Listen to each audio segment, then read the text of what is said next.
Welcome to your deep dive. We're diving into love this time. And well, you've given me a lot to think about already. It's clear you want to get into the nitty-gritty, not just the happily ever after stuff. You could say that, yeah. The sources you've shared, they really dig into those idealized versions of love we see everywhere, And then they contrast that with how it actually plays out. Totally. Like we grew up with this idea of finding the one, right? Yeah. But these sources are saying, hold on, maybe it's less about finding a perfect match and more about, becoming better partners, growing together. Yeah. They make a big deal about partnership, how important that is. And growth, definitely. Yeah. And the whole compromise thing, learning to do that well. It's like you're two people, right, on a path together, not two halves magically becoming one. Makes sense, though, honestly. That's way easier said than done. Oh, for sure. And speaking of putting in the work, something that really hit me was, well, how important self-love is, like as the basis for any healthy relationship. It's huge. You can't build something strong with someone else if you don't even value yourself first. That's what these sources kept saying over and over. Yeah, like you can't pour from an empty cup. But it's more than that, right? It's not just like face masks and bubble baths. These sources were saying it's about boundaries, picking people who respect those boundaries, knowing what you're worth. And that self-worth. It affects everything. I mean, look at families. The families we're born into, the ones we make later. Those bonds, they can be so strong. But man, complicated doesn't even begin to cover it. No kidding. And these sources, they talk about that. How much patience you need, how much understanding. Because you can love someone, love them unconditionally, but that doesn't mean their words, their actions don't get to you sometimes. It's navigating those contradictions. Yeah. Because who is perfect, right? We're all figuring it out as we go. And then you got platonic love, those amazing friendships. And those are just as important, these sources say. They're saying those friendships, they can have the same kind of support, the same joy, the same feeling of really being there for each other, like romantic relationships. Just, without the romance part. Exactly.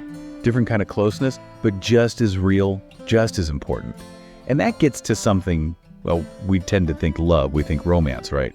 But it's so much bigger than that, and the sources.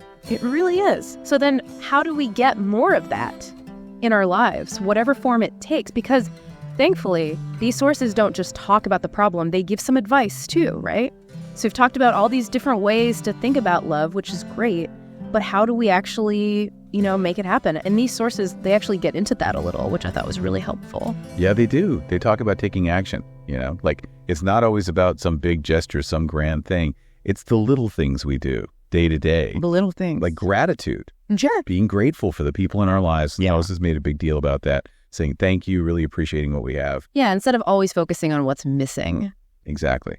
And then communicating.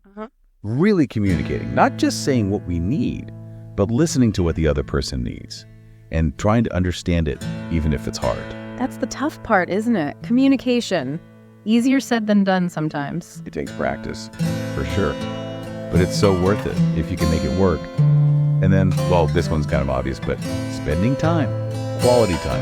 Yeah. Putting down the phone, making the effort to just be there with someone. Yeah, like you said, it's the little things, right? They show someone you care. It's recognizing that love, any kind of love, it's not just a feeling, It's something you do. You got to put in the effort. It's a choice.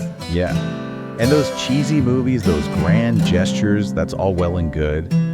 But real love, it's showing up every day, ready to put in the work, to build something strong, something good. And that goes for everything. Romantic relationships, families, friends, even ourselves. And speaking of which, right, this whole idea of the one, these sources, they had a really interesting take on that. They were saying, maybe it's not about finding someone so we were talking about the one, right, before we got off track. Right, this idea that there's one perfect person out there for each of us.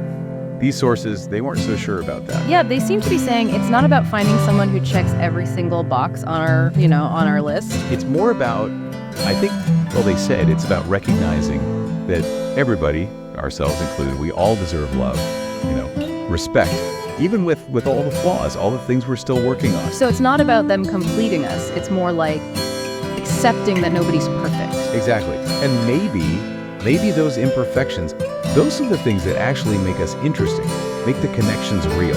It's kind of a relief when you think about it that way. No more pressure to find that one magic piece of the puzzle. Right. Like you see someone with rough edges, you're not running away, you're like, okay, they're human, just like me. It's those relationships, the ones where you have to work at it, those are the ones you learn from, you know? Where the love gets tested. And if it's real, it gets stronger because of it. So it sounds like what we're saying is love, whether it's romantic, family, friends, even loving yourself, it all comes down to connecting, accepting, you know, embracing the fact that we're all just kind of messy. And that's okay. More than okay. It's what makes us human. That's a good point to end on, I think. What do you think? Love, connection, accepting each other, flaws and all. Something to think about, right? From your deep dive. That brings us to the end of today's episode. I hope you found our discussion insightful and helpful. If you enjoyed the conversation, don't forget to subscribe to the channel and share this podcast with others who might benefit from it. Stay tuned for more exciting content. And until next time, keep learning and stay inspired.